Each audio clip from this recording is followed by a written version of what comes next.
Beleza, então.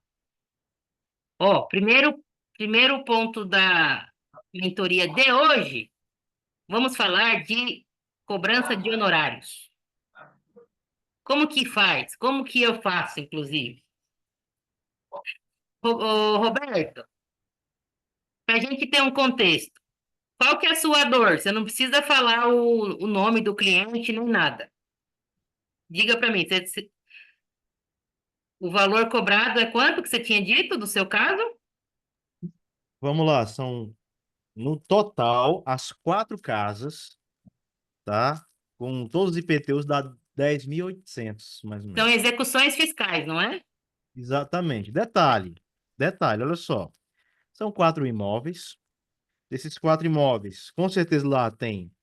Um dos processos tinha uma prescrição, mas a pessoa lá, que é só possuidor, fez um parcelamento, então perdeu a prescrição, né? Porque não tinha prescrito, estava bem pertinho, mas então tem valores lá que não estão mais prescritos, tem valores que estão prescritos desses outros imóveis, tem valores que ainda estão tá em CDA, em dívida ativa, e tem valor que ainda vou verificar, que já vai prescrever daqui a poucos meses, que é o de 2020, por exemplo, né? Então, tem de várias situações. Aí uma parte eu vou tratar de todos, né? Uma parte vai ser prescrito, outra parte não foi prescrito porque foi parcelado, outra parte ele vai ter que pagar mesmo. Então, resumo, se você ganhasse todos os casos, o resultado para esse cliente seria 10 mil quebrado, correto? Hum, Não, isso aí 10.800 é o todo, entendeu? Uma parte ele vai ter que pagar porque de 5 anos até 5 anos não está prescrito, então ele vai ter que pagar mesmo, né? Não tem jeito.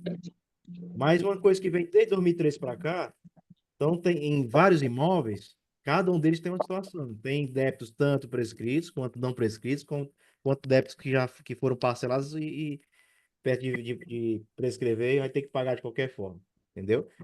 Agora sim, eu vou ter que separar um a um cada um dos anos, que eu já estou começando a fazer isso, e verificar nos processos o que é que teve parcelamento, o que é que não teve. Um deles teve. Mas, pô, sei lá, se tá no processo 2003, 4, 5, 6 e 7 foi estar no processo e parcelou, é uma coisa, mas 2008, 9, 10, 11, até 2019 não parcelou, tá prescrito, entendeu? Então tem o IPTU é cada ano, né? Então tem toda a situação para separar e depois entrar com a peça correta. E aí Beleza. é que tá. Aí tem outro ponto. Hum. Eu vou entrar com uma peça para cada imóvel ou eu posso pegar todos os quatro imóveis e colocar numa peça só? Só que vai ver que tá mais complicado, né? Mas esse PTU está sendo cobrado em quatro processos ou em um só? Ele tem três processos. O outro ainda não achei. Tem três Então, processos. você vai Pois ter que é, defender cada um no seu processo.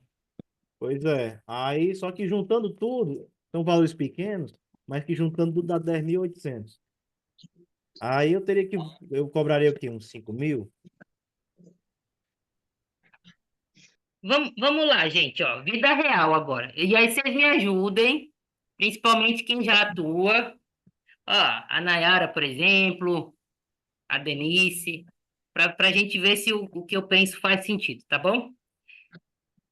Tem alguns casos, principalmente esses judiciais, que sai mais caro para o cliente defender do que pagar a dívida, tá bom?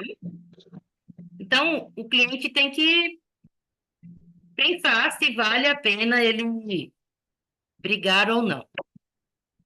Aí, existem fases de carreira.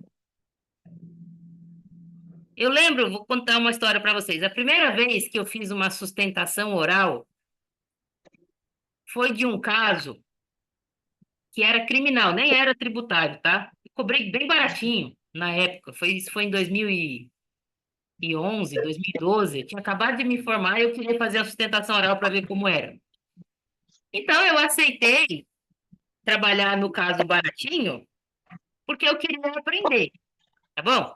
Então, na hora de cobrar os honorários, a gente tem que colocar isso na balança também. Será que eu quero trabalhar nas execuções fiscais, por exemplo, por R$ 5.000, que vai te dar um trabalho, não é mesmo? Vai te dar um trabalho. Mas será que na minha fase de carreira vale a pena isso? É uma análise individual, tá bom? Eu, Verônica, por exemplo, na fase que eu tô, eu já não pegaria mais. Eu falaria para o cliente, o preço, o valor dos meus honorários vai ficar mais alto até do que o valor do seu débito. Então, para você não vale a pena. Faz sentido, Roberto? E até agora eu só te falei de um jeito de pensar, uma reflexão. Que a senhora está falando faz exatamente o sentido que eu já estava pensando.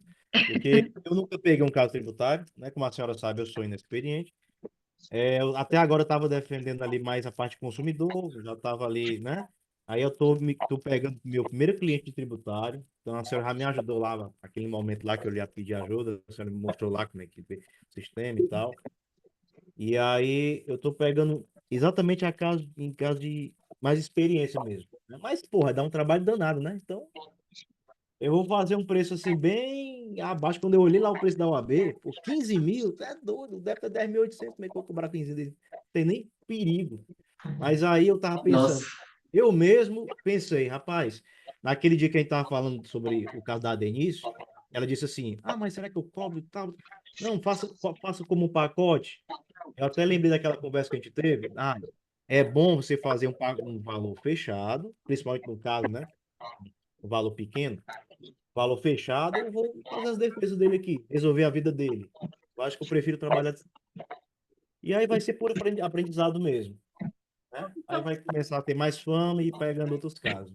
É válido, Por hora, gente. Na vida tem fases, não tem milagre, né? Diga, Fernanda, maravilhosa. Então, Roberto, boa noite, gente. Boa Pois noite.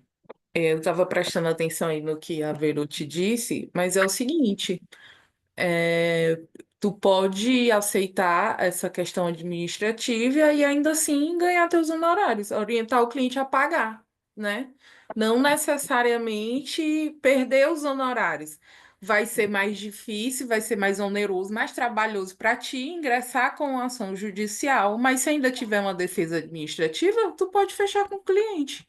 Ainda orientar o outro, no caso, a pessoa que está morando na casa, né?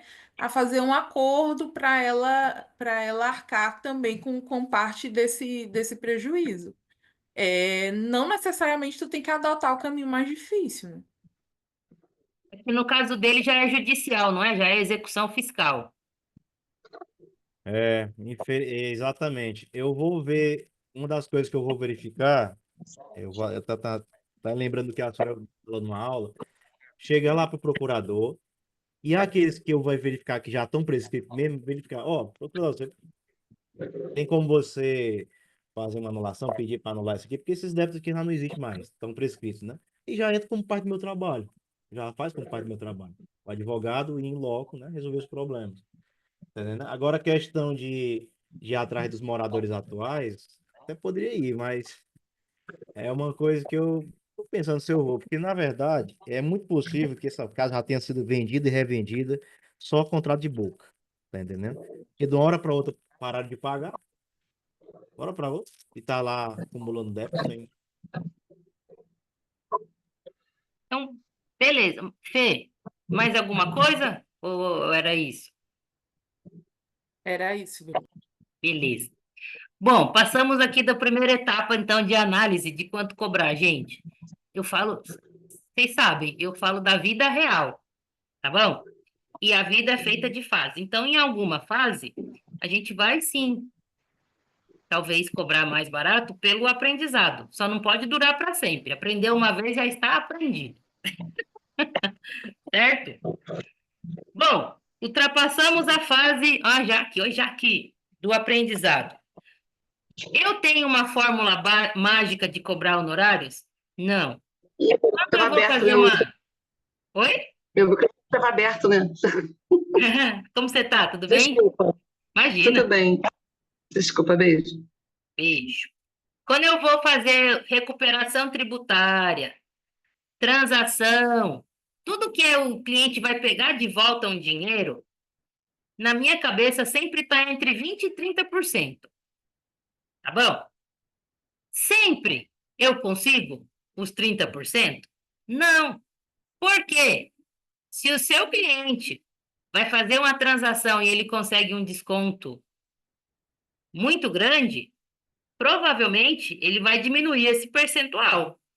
Pô, e vale a pena para você, porque 10% sobre 10 mil é uma coisa, 10% sobre 1 milhão é outra. Então, tá bom? Então você vai ter que fazer esse meio de campo e aí não vai ter uma receita de bolo.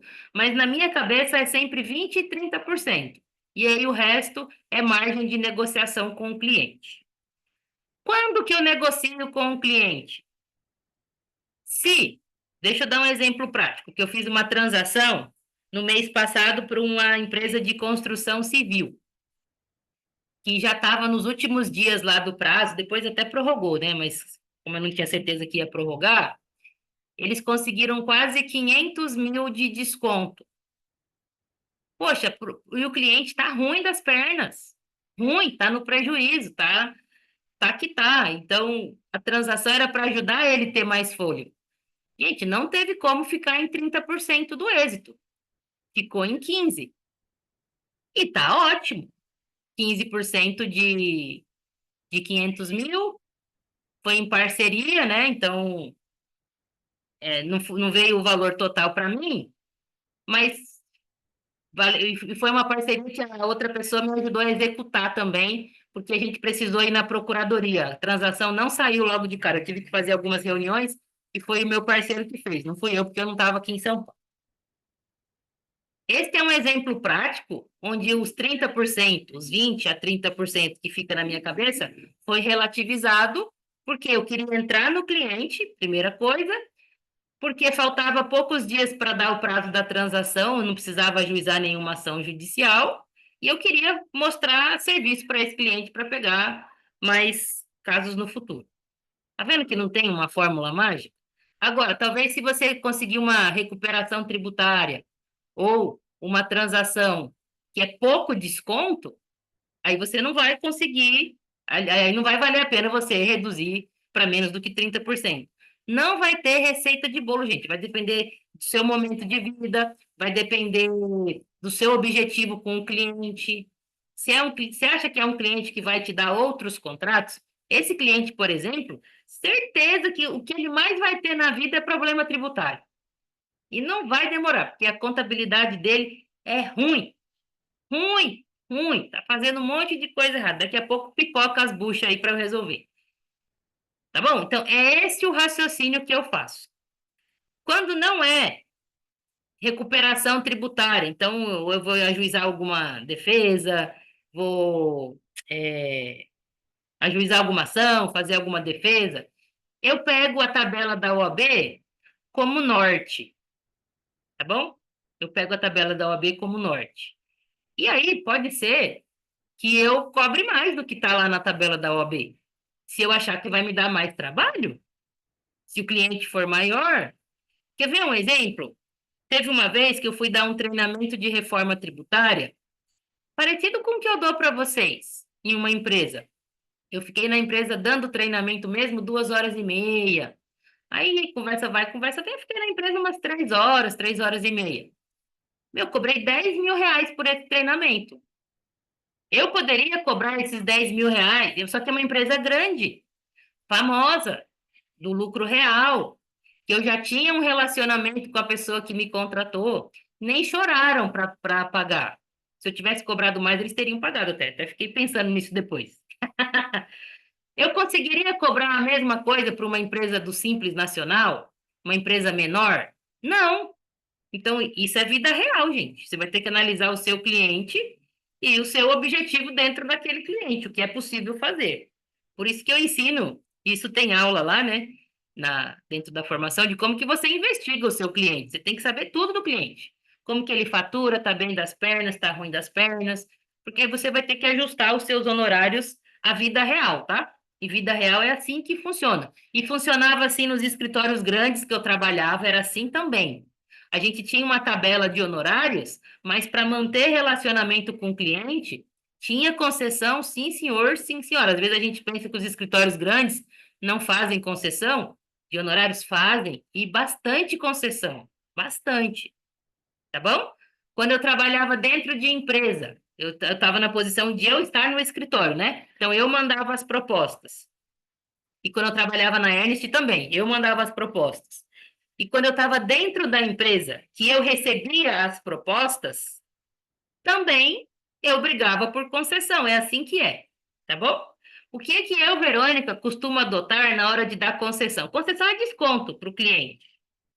Eu procuro nunca dar um desconto maior do que 20%. E se eu der um desconto, tem que ter alguma contrapartida do outro lado. Diminuir um pouquinho o escopo, alguma coisa o cliente tem que fazer também. Por quê?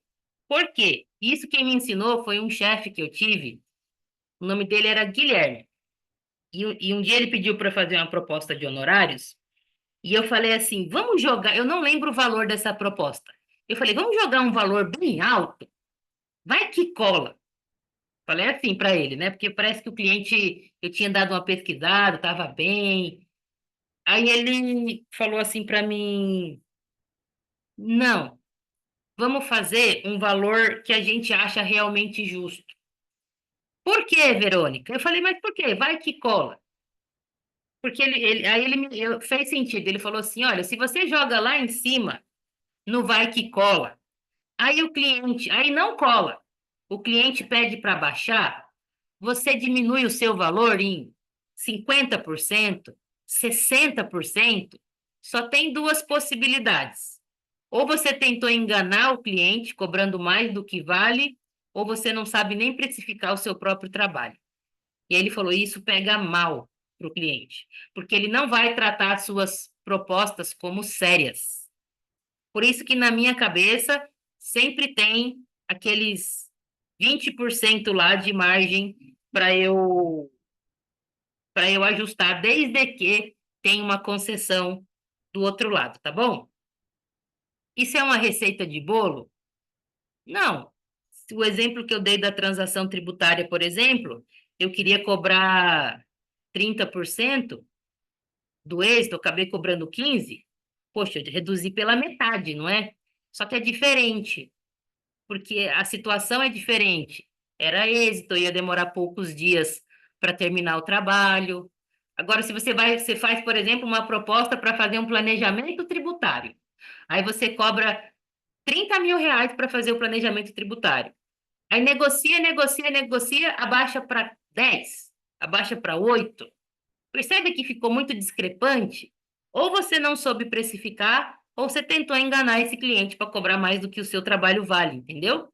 Isso é uma questão de reputação também. O cliente percebe isso, tá bom? Faz sentido, gente? Alguém tem algum comentário sobre o que eu falei aqui? Sobre fazer os descontos, nunca dar um desconto muito grande, sempre pedir uma concessão do outro lado? Tranquilo? Viu, Denis? Você escreveu sim? Ah, tá, beleza. Sim, que tá tudo claro, né? Roberto e todo mundo. É assim que eu cobro honorários, não tem. Ah, e outra coisa que tem, eu tenho na minha cabeça quanto que vale minha hora. Isso é uma coisa interessante. Por exemplo, a Cássia, ela não está aqui hoje. Mas esses dias eu estava conversando com ela e a hora dela tá valendo mais ou menos R$ 800, se eu não me engano. Foi esse o valor que ela me falou. Então, se a hora dela vale R$ 800, quando ela vai fazer um trabalho, ela vai pensar mais ou menos, poxa vida, quantas horas que isso vai me demandar? É um jeito também de ajudar na precificação. Só toma cuidado com isso, porque isso eu aprendi também com outro chefe que eu tinha, que o nome dele é Jerry, um nome diferente. E, quando eu trabalhava em escritório grande, existe uma coisa que é modelos. Geralmente, a gente tem trabalho para fazer as coisas na primeira vez. Depois fica mais fácil, porque a gente usa modelos. E é assim que é. É normal isso. E aí, eu lembro que uma época, quando eu estava fazendo proposta de honorários, eu falei assim para ele, mas isso já tem modelo. Eu trabalhava com contencioso nessa época. Não vai dar trabalho para fazer, porque já tem modelo. Aí ele falou assim: o modelo nada mais é do que uma eficiência que nós geramos. Não significa que eu vou repassar isso para o preço. Eu tenho que pensar em cobrar do cliente um valor justo, de horas justas, e não pela minha eficiência, porque se eu fizer isso, toda vez que eu tiver um modelo e for cobrar muito mais barato, quem está ganhando com a minha eficiência não sou eu, é o cliente. Percebe? Então, mesmo que você já tenha modelo, você vai só trocar o nome, cobra um valor justo ali, como se você fosse escrever do zero. E isso não é antiético, não é, isso é negócio, isso é empresa. É assim que uma empresa lucra, é assim que uma empresa opera, ganhando eficiência. Beleza, gente? Isso é importante também na hora de vocês pensarem. Resumo: não tem receita de bolo para precificar, tem premissas. Essas que eu falei agora. Alguém tem mais alguma fora essa? Porque é essas que eu uso na minha vida. Tá bom? Daqui uns anos pode ser que eu incremente? Pode, a gente está sempre aprendendo. Alguém tem mais alguma premissa que usa para precificar? Que eu esqueci? Ou que eu não saiba?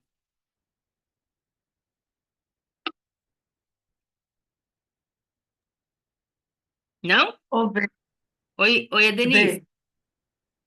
Vê, eu uso mais o valor da hora para eu ter um parâmetro, até mesmo para analisar o caso, se vale a pena eu pegar aquilo. Exato. Porque, assim, às vezes você, assim, tem uma coisa igual o Roberto, é um valor pequeno, que ele pode trabalhar, mas a depender do valor da hora dele, do tempo que ele vai gastar, ele não vale a pena, né?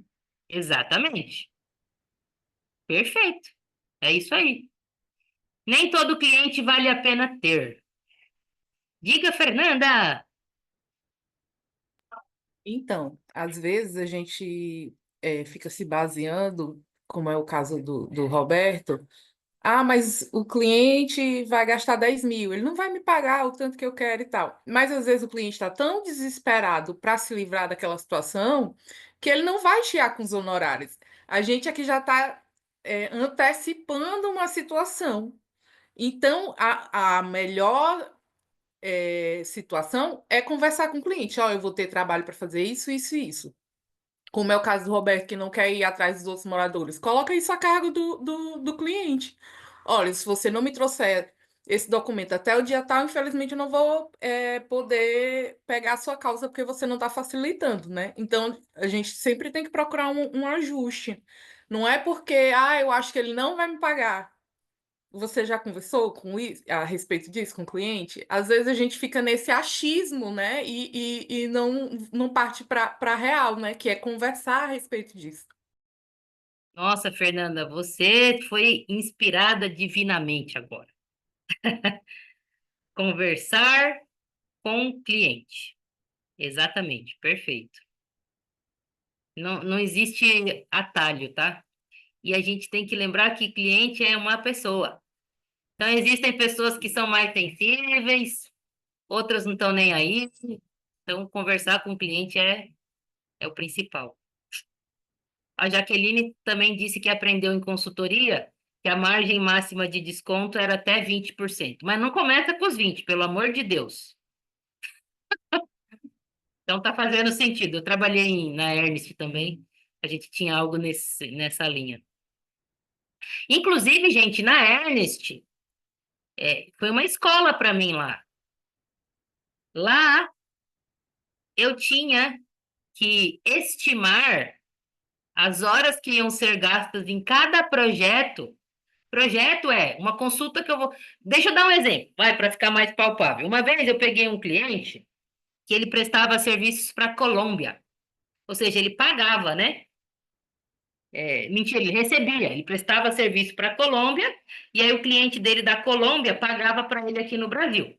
E existe uma regra tributária que diz que o tributo, quando o cliente dessa empresa do Brasil pagava, ela retinha o imposto de renda na fonte, lá na Colômbia.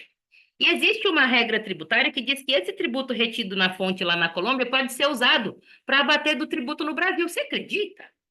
E o cliente contratou a gente, eu estava na Ernest, para fazer o levantamento de qual é esse valor. E não é tão fácil de fazer, porque você tem que pegar os documentos da retenção da fonte lá da Colômbia, você tem que fazer a conversão das moedas do jeitinho que a norma pede, tem que fazer as planilhas, tudo bonitinho. Nossa, por que eu estava contando essa história desse cliente da Colômbia? Qual que era a linha de raciocínio, gente? Ah, tá, lembrei. Aí, não era só eu que ia fazer o projeto. Tinha os consultores júnior, os estagiários, e eu era revisora, eu já era gerente, cargo executivo, né? Então, eu não fazia desde o começo. Então, na Ernest, eu tinha que estimar a hora de todo mundo, quanto que valia a hora de todo mundo. Aí eu punha numa planilha, via quanto que dava, colocava uma gordura, e era assim que a gente precificava, tá bom? Hora. Ó. Então, por isso que saber o valor da sua hora é importante. Beleza? Verônica, Oi, Zildênia. essa gordura que você falou era quanto? 5%, 10% a mais? Porque é uma margem, digamos, de erro, né? Ou acerto para mais ou para menos, para a empresa não ter que perder de alguma forma. E se perder, perder pouco. A gente colocava 20% a mais de gordura para essa margem de erro. E uma pergunta que não quer calar, para quem está começando assim como eu do zero, quanto é que eu cobro? Pois é, Zildênia, não vai ter Hum, uma regra. Você vai pegar a tabela da OAB e olhar lá. Pensa comigo, gente. O tributário, ele é uma área diferente das outras, porque o seu cliente geralmente vê o resultado financeiro. Ou ele deixa de pagar um débito, ou ele pega um dinheiro de volta. Então, a gente, na vida, isso vale para a vida, a gente é remunerado pelos resultados que a gente ajuda outra pessoa a ter. E não existe nada caro ou barato. Se você ajudou o seu cliente, por exemplo, eu ajudei meu cliente a economizar R$ 500.000. Poxa vida, foi 15% Só sei que deu 30 mil de honorários para cada um. Eu demorei para fazer esse trabalho 2 dias. É muito ou é pouco ganhar 30 mil em 2 dias? Não é nem muito nem pouco. Eu gerei 500 mil de resultados em 2 dias. Então, esse Zildênia, é o seu parâmetro de cobrar. Quanto que você está gerando de resultado para o seu cliente? Pensando No nisso, caso, seria o justo, né? O justo, você. Ah, é 2 dias para ganhar isso em 2 dias. Eu não vejo exorbitante. Eu vejo que você estudou, que você investiu, que você fez curso, faculdade, lá, lá, lá. Eu vejo assim. então, É a mesma coisa quando uma pessoa diz: ah, o carro quebrou. Ah, é uma besteira. Você sabe fazer? exato, Pronto. perfeito. Zildênia, se você pegar uma transação tributária, você pode cobrar os mesmos 30% que eu cobro. Você não vai fazer o resultado? Outra dúvida. Qual a diferença? Hã? No civil, outra dúvida. No civil, normalmente a pessoa diz assim: ah, eu pego o caso, eu vou analisar e eu quero 20% em cima do que eu ganhar do caso. Aí a pessoa tá certo. Normalmente é assim. Se não ganhar, também não ganha nada. Se ganhar, aí o advogado vai analisar. Aí, se achar que pode ganhar, normalmente é que é assim que aceita. No tributário, a gente faz da mesma forma, tipo, Verônica está me contratando, Verônica, me dê os documentos, eu vou avaliar e depois eu te digo quanto é ou não. Zildênia, geralmente eu avalio antes, porque senão eu não consigo precificar, Hum, tá? Mas eu avalio de pronto. um jeito mais rápido para eu saber mais ou menos quanto que esse cliente teria de desconto. Quer ver um exemplo? Ó? Essa transação tributária. Antes de eu falar para ele que era 15%, eu analisei os parcelamentos que ele tinha, porque ele ia trocar de parcelamento. Então, eu tive que gastar um tempo que eu não sabia se ia ser remunerado para ver se valia a pena mesmo ele trocar de parcelamento. Então, tinha que ver quanto que ele teve de desconto nos parcelamentos dele e qual é o máximo que ele conseguiria na transação. Só depois que eu tive uma estimativa de quanto ele teria de desconto, inclusive eu errei por 100 mil reais. Eu achei que ele ia ter 400 mil de redução, ele teve 500. Quando eu estava com esse cheiro, foi só aí que eu consegui negociar o percentual com ele. Então, eu analiso antes, mas dificilmente eu faço alguma coisa só no êxito. Eu sempre cobro um valor inicial também, porque tributário dá trabalho. Você Foi vai. isso que eu pensei, É, Verônica, que o pessoal diz assim, ah, Zildânia, se tu tá cobrando quanto? Eu, depende. O é, que é? Qual é o trabalho? Do que é que você exato. está precisando? Ave Maria, mas ela tá toda tributarista. Não, eu sou tributarista. Eu Mas é quero saber isso. do que é que você está precisando. Quando você me disser sua demanda, eu digo meu preço. É isso. Tá Não, Mas isso para mim é tão natural. Tu tá entendendo? Tipo assim, eu tô me esforçando, eu tô estudando, eu tô buscando. Aí a pessoa vem, porque normalmente eles acreditam que tributarista é para fazer imposto de renda. O que é isso? O então, que é isso na cabeça exatamente. do povo? Eu estou Aí descobrindo isso agora, ou é impressão minha, ou eu estou tendo, não, eu estou entrando na área, agora eu estou com essa impressão errada. Ou todo mundo aqui já teve essa impressão. mas é verdade, as pessoas não sabem o que um tributarista faz. Cabe a Não gente sabe. dizer para eles, ó, é o que você fez, é o que você faz. Qual que é o trabalho? Depois eu analiso. O tributário, você fala assim, ó, tributário é artesanal, tá? Tributário não é baseada, não. E realmente é, gente. Mesmo a ação judicial, que você tem um modelo, os documentos são diferentes, a análise é diferente.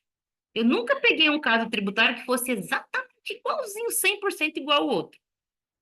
Então, você tem que primeiro conhecer o problema para depois você saber quanto você cobra, certo? Obrigada, Pedro. A Nazaré falou uma coisa legal aqui, ó. Eu demorei muito para me posicionar com clientes. Quando eu me encontrei, não abro mão com tanta facilidade, eu negocio. É isso aí. Você vai ter que encontrar o seu valor. Por isso que eu gosto de trabalhar autoconhecimento, gente. Porque o nosso valor é difícil da gente se valorizar, viu? E é uma coisa que vai ser uma luta para sempre, isso daí. A gente se valorizar, porque só assim a gente vai conseguir se impor para o cliente, inclusive para falar não para ele. Ó, cliente, mais do que isso eu não consigo. Diga, Denise. Vou ver. Quando você faz a análise de documento, você cobra para fazer? Ou não? E depende também do nível de trabalho. Se É for porque dar assim, muito trabalho, aí eu cobro, mas geralmente não é muito alto, não. Um salário mínimo, depende, tá? Do tanto de documento. Mas eu é bom costumo. pela sua consulta, né? Senão o cliente pega ali sua informação e vai embora. Então, eu falando de novo da minha proposta. Essa minha proposta acho que não está boa, viu? Como que eu faço? Eu cobro um salário para poder fazer a análise de documento e depois, se a pessoa fecha comigo, eu abato esse valor da proposta.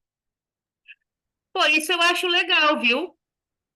Ah, então estou certa, né? Às vezes eu faço também, porque isso é uma forma de o cliente se sentir seguro ou segura. E incentiva ele a fechar com você. Eu não vejo nenhum problema nisso. Desde que depois o valor final te remunerar por completo. Sim, sim. E também isso impacta o seu fluxo de caixa, né? Positivamente. Você já É recebe logo de largada. Eu não vejo porque problema nenhum em fazer isso, o Zildênia, a Denise. Porque assim, eu penso assim, depois da avaliação de documento, se a pessoa achar que a minha proposta é alta, ela pode buscar qualquer outra, já com tudo avaliado, sabendo o que ela pode fazer para ela, né? E eu não perdi meu tempo. Isso fica bom. É um jogo ganha-ganha o que você faz, e faz sentido. Ah, então tá bom. Ganha, todo mundo ganha. Você ganha porque você não vai trabalhar de graça, e o cliente ganha porque ele sabe que você também não vai enrolar ele. Certo? Beleza, gente? Mais dúvidas sobre como precificar? Como eu falei no começo, não tem receita de bolo. Então, eu tenho, mas é com relação a um serviço específico. Por exemplo, gestão de passivo. Eu ainda não consigo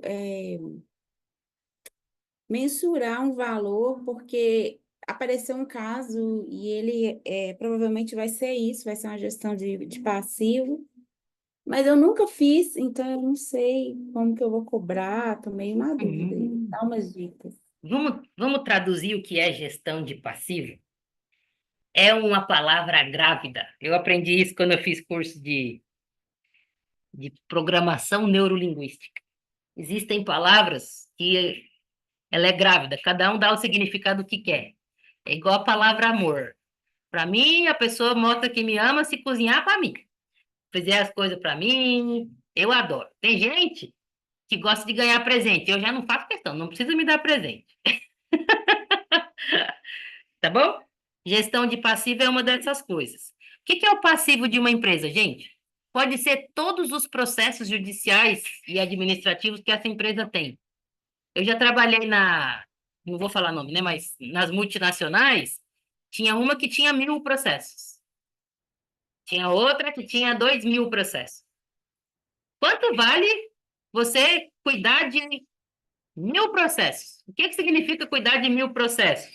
Você vai ter que ver se esses processos não estão impactando a certidão de regularidade fiscal. Geralmente é para isso, tá? Pô, concorda que gerir 1.000 processos é bastante coisa? O que mais que inclui a gestão de passivos?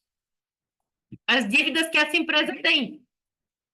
Gestão de dívidas, que o Roberto colocou aqui, ó. Parcelamentos que essa empresa tem, inscrições em dívida ativa que vão surgindo, que é você que tem que fazer esse gerenciamento.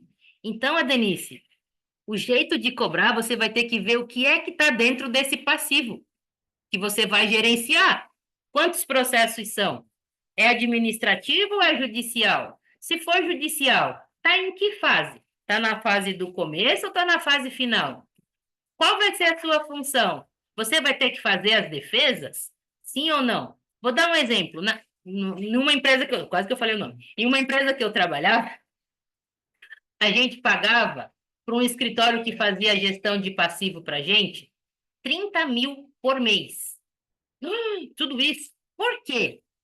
Porque esse escritório ele tinha que renovar as certidões de regularidade fiscal no Brasil inteiro. Essa empresa participava de licitação do Brasil inteiro. Ele renovava no âmbito federal, estadual, municipal. Se desse algum problema, ele que tinha que impetrar o mandado de segurança para conseguir a certidão de regularidade fiscal. Mas a defesa dos processos originais não era com esse escritório. Cada escritório tinha a sua carteira lá de execução, e esse terceiro escritório, se desse algum problema num processo de outro escritório, eles tinham que se conversar, pedir os documentos, e ele só trabalhava com a certidão de regularidade fiscal. Então, se você vai ter que pensar se na sua gestão de passivo, o que está incluído? Você vai fazer a defesa dos processos ou não? Quantos processos são? Tem dívidas? Elas estão parceladas? Sim ou não? Você vai ter que fazer reunião com o procurador? Sim ou não? Você vai ter que listar, mulher, tudo o que você vai ter que fazer para gerenciar esse passivo. Aí você vai ver quanto que vale a sua hora, mais ou menos quanto tempo isso vai te demandar, e assim você cobra. Ajudou ou atrapalhou? Eu não entendi a dinâmica. Eu vou ter que avaliar com calma isso daí, porque a pessoa está querendo que eu dê um valor, sabe? E eu ainda não pensei, não. Ainda não conversei sobre esses pormenores, quantos processos, nananã. A pessoa quer que eu tire o valor do sovaco. Aí eu Então, não falei, fala, não, não funciona assim não, porque tributário é complexo. Não é assim tão simples, é uma série de detalhes. Eu tenho que fazer um contrato assim bem pormenorizado do que vai ser minha responsabilidade nessa gestão. Eu não vou fazer gestão de tudo. Então, para não recair depois nas minhas costas, coisas que eu não contratei, porque no final é isso que acontece. Quando não fica bem, o contrato não fica bem feito, não fica bem amarrado, o cliente joga a responsabilidade para a gente. É Ah, isso, não, gente. você falou que ia fazer. Ah, não, não falei, não, não, você falou. Aí você não colocou no contrato. Aí a pessoa fala que você falou, você não vai lembrar de tudo, porque ninguém tem memória de elefante, infelizmente, só os elefantes têm memória de elefante. Então a gente não lembra, né? Não lembra. Eu, assim, eu tô bem esquecida de algumas coisas ultimamente. Hoje eu tive que resolver uma questão de honorário de uma outra ação, que não é nem tributária, é uma ação trabalhista que eu calculei errado. E eu tomei prejuízo, porque eu estava com a cabeça em outro lugar, estava com a cabeça quente, tentando resolver outras coisas e fazendo os cálculos lá para poder passar a parte do cliente e a minha parte. Eu acabei levando ferro. Por isso que não dá para fazer os trem, assim, Não, né? não tem como você tirar, não vai ter uma tabelinha, tá? Gestão de passivo. Gestão de passivo engloba um monte de coisa. Você vai ter que ver que coisas são essas. É Entendeu? isso aí. Tá bom? Beleza. Fechou? Fechamos como precificar sem receita de bolo, mas sim com premissas. Tranquilo? Você, muito, aliás, pessoal, obrigado aí e obrigado, viu, professora? Essa troca de ideia já deu umas ideias boas aqui, dá para esclarecer, eu acho. É, por isso que eu gosto das mentorias. Ah, Deixa isso eu é parar para de esclarecer. gravar